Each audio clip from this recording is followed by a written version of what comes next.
আজকে ভিডিও বানাতে ভালো লাগছে কারণ দুটি সুখবর রয়েছে। কারণ অনেকদিন আমরা ভিসা ভিডিও করি, বাট তেমন একটা খুশির সংবাদ থাকে না। কারণ আপনাদের খুশির সংবাদ না দিতে পারলে আমাদেরও ভালো লাগে না। তো ভিডিওটি শেষ পর্যন্ত দেখুন এবং জানুন ভিসার আপডেট সম্বন্ধে। তো প্রথমে বলে রাখি যে দুইটা ছোট ছোট খুশির খবর রয়েছে। প্রথমটা হলো যে আপনার বিমান ভাড়া। তো বিমান ভাড়াটা কমে গিয়েছে। আপনারা বিভিন্ন সোর্স থেকে অলরেডি জেনে গেছেন যে বিমান ভাড়া কমে গেছে। তো আর ভিসার খবর হলো যে আপনার ভিজিট ভিসা কিন্তু একেবারে বন্ধ রয়েছে। তো ভিজিট ভিসা কিন্তু চালু করবে। কবে চালু করবে এটা আমি ভিডিও শেষে বলবো। তো তার আগে আমি একটা জিনিস বলে নিই যে যদিও ভিজিট ভিসা বন্ধ রয়েছে, তবে আপনারা একটি একটা ওয়ে আছে, সেই ওয়েতে আপনারা ভিজিট ভিসায় যেতে পারবেন।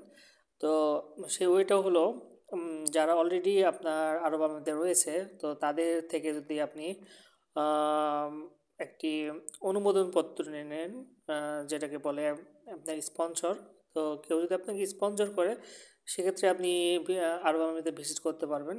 তবে আপনি যদি ওখানে থেকে যেন বা 7 দিনের জন্য গেলেন ভিজিট ভিসায়, বাট আপনি যদি 10 দিন পার পার হয়ে যায় বা 15 দিন হয়ে যায়, সেক্ষেত্রে ওই ব্যক্তিটি বিপদে পড়বে। সো আপনারা যদি মানে সত্যি ভিসায় যেতে চান, তাহলে আর যে ব্যক্তির মাধ্যমে যাবেন তার যদি কোনো ক্ষতি না হয়, তবে আপনারা এই মাধ্যমে যেতে পারেন, এভাবে যেতে পারেন। এটা কিন্তু খুবই সহজ উপায় এবং এভাবে কিন্তু ভিসা হচ্ছে, ঠিক আছে।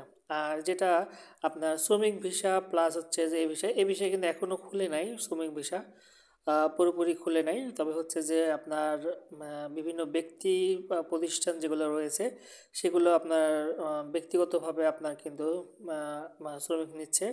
তো আপনারা যদি হচ্ছে বাংলাদেশ থেকে সেসব প্রতিষ্ঠানে যোগাযোগ করে ভিসা করে নিতে পারেন, তারা যদি ভিসা প্রোভাইড করে, সেক্ষেত্রে আপনি কিন্তু যেতে পারবেন। হাই প্রোফাইল যে ভিসা, হাই প্রফিসিয়েন্সি যে ভিসাগুলো রয়েছে, সেগুলো কিন্তু অলরেডি হচ্ছে, ঠিক আছে।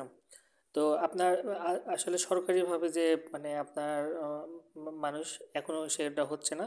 সো এই ছিল দুইটা সুখবর। ধন্যবাদ। আল্লাহ হাফেজ।